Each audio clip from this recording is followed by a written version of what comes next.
kidding, Mr. Hitler, if you think we're on the run. Welcome to WatchMojo UK, and today we're travelling to Walmington-on-Sea, visiting their home guard and looking at the top 10 moments from Dad's Army. Well, sir, how important are their counter-agents? Are they just important, or are they highly important? Well, that's not important. Before we begin, we publish new content every day, so be sure to subscribe to our channel and ring the bell to get notified about our latest videos. Number 10. Highland Cow Walker, Operation Kilt. Sadly, of Dad's Army's first 2 series, 3 episodes are lost. However, we still have the second series opener, Operation Kilt. On a training retreat, the platoon are challenged to defend their headquarters from the Highland soldiers, acting as the enemy. Now, as you outnumber us 3-1, I don't suppose you're worried, eh? But let me remind you, Captain Mainwaring, my men are professional soldiers. But a clever idea to infiltrate them first has Walker suggest disguising himself and Fraser as something that wouldn't look out of place on a farm. The emergence of the pair dressed as a pantomime cow is hilarious enough, but then things go a little too native. There they always used to say. Disregarding Mainwaring's objections, they go anyway, jaunting into a field filled with bovine and attract the attention of a rather amorous bull. A moment of delightful visual comedy, arguably a panto crossover.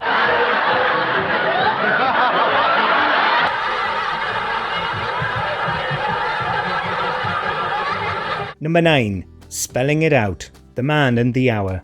Similar to the previous entry, this moment comes from Dad's Army's earliest days. Quite literally, The Man and the Hour serves as the sitcom's pilot, but was initially too long. In order to trim it down by 5 minutes for broadcast, much of the ensemble cast's important introductions had to be cut. Just one moment, do you mind getting back? We're waiting for the appointed commander. I am the appointed commander. Luckily, this particular one didn't suffer in the edit. The first interaction between the broad Scottish accented Fraser and the uptight RP speaking Captain Mainwaring. Having announced he works at a philatelist shop before becoming an undertaker, Fraser's Highland brogue requires Mainwaring a little dictation on how to spell it, which he does. Occupation? I keep a philatelist shop. How to spell that? S-H-O-P. The gag is an oldie, but a classic, somewhat apt for Dad's Army and its characters, perhaps. I imagine you've not had any previous army experience? No, none at all. No, we can usually tell, can't we, Sergeant? Number 8. Saluting in the Rain, Water, the Royal Train. By Series 6, David Croft and Jimmy Perry's Home Guard showed no signs of slowing down, unlike the train that concerns much of its 3rd episode. The King's train is travelling through Walmington-on-Sea, and the platoon have 20 minutes to become the Guard of Honour. And it will be carrying the person of His Majesty King George VI. No, King George VI. What's he coming here for? The Rotary dance is not until Saturday. The episode is a series of farcical moments. A slow-stopping train is mistaken for the royal carriage, Mrs. Mainwaring's sleeping tablets mistaken for sweeteners, and a high-speed flatbed chase after a train that cannot stop. You just keep pumping, mate, that's all you've got to do! The final image provides the best moment. The King's train finally arrives, just in time for the platoon to take up position and salute next to the water trough.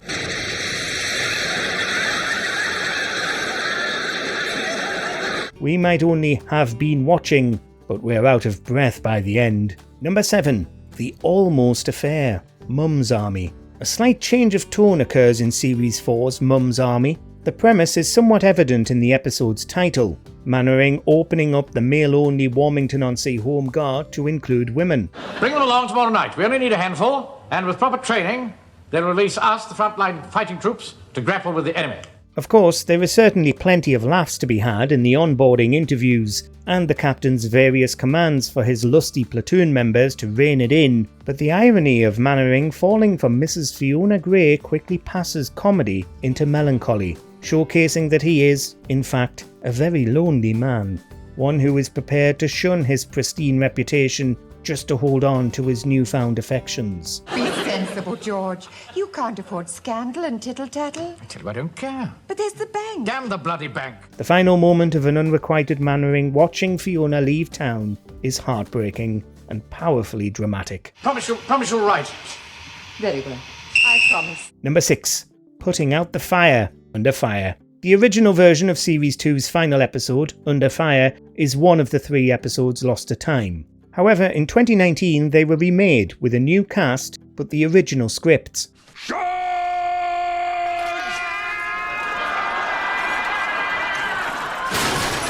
And honestly, they did a great job of recapturing Dad's Army's spirit, and an equally wonderful job of showing just how farcical the original could be at times. Under Fire's remade scenes of the platoon's desperate attempts to put out a fire perfectly re-encapsulates their typical clumsiness. That's more like it.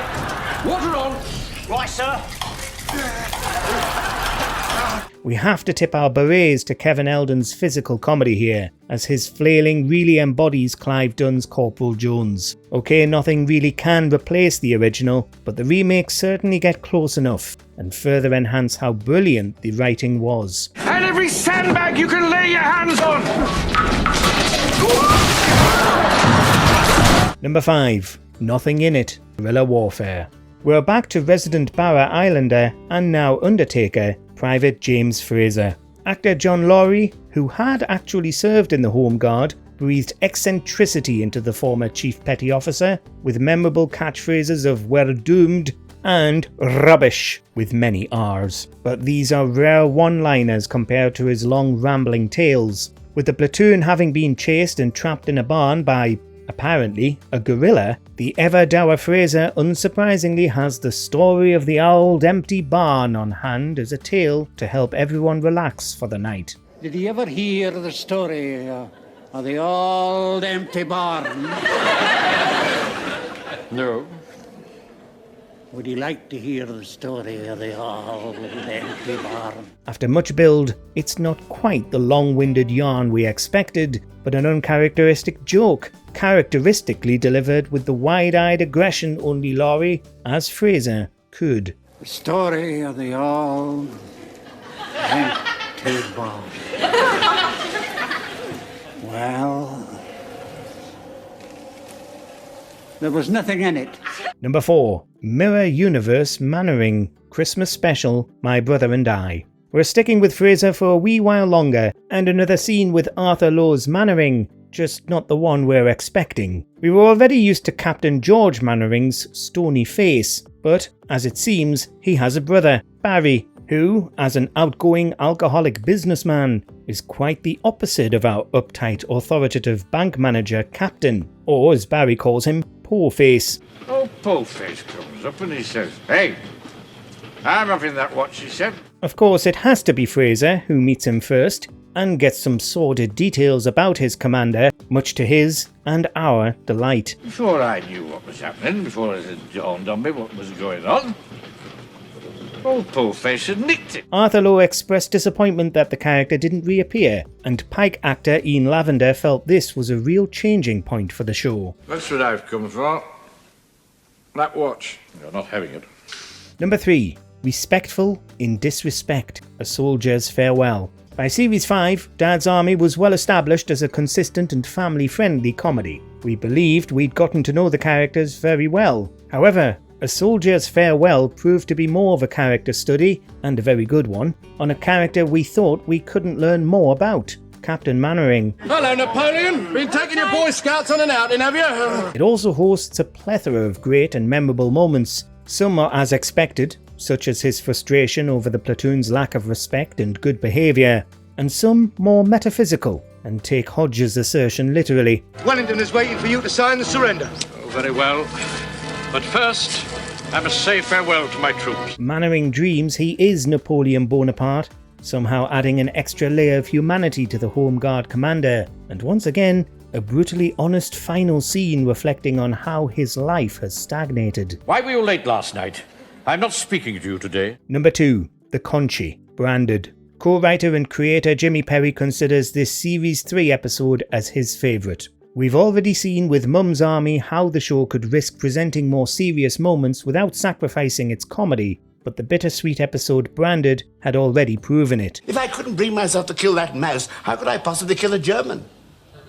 Well, you should have thought of that before you joined the Home Guard. After a usual calamitous setup, the tone drastically changes to a more philosophical one in the aftermath of Private Godfrey's sudden resignation as a conscientious objector. Godfrey's unwillingness to fight and kill during the First World War had branded him a coward, or conchi. To think we've had a conchi in our ranks all this time without knowing it. The episode makes for a real philosophical discussion, particularly as it turned out that Godfrey was actually a war hero, commended for saving lives instead of taking them. He volunteered to join the medical corps, and during the Battle of the Somme, he went out into no man's land under heavy fire and saved several lives. Oh, no, it wasn't as heavy as all that. Yes. Number 1. The List. The Deadly Attachment.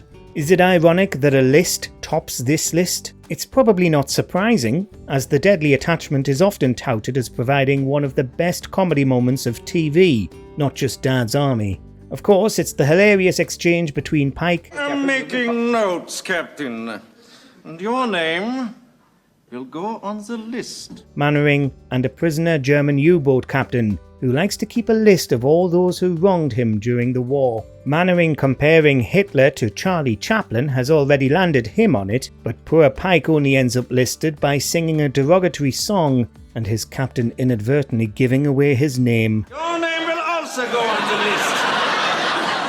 What is it? Don't tell him, Pike. Pike. Apparently, comedy is dangerous. Ian Lavender drew blood by biting his lip too hard to prevent his corpsing, although look closely and you'll see he's still smirking. Were there any moments from the show that you feel were unfairly forgotten? Tell us in the comments. And I don't want any nasty, soggy chips. Do you agree with our picks? Check out this other recent clip from WatchMojo UK and be sure to subscribe and ring the bell to be notified about our latest videos.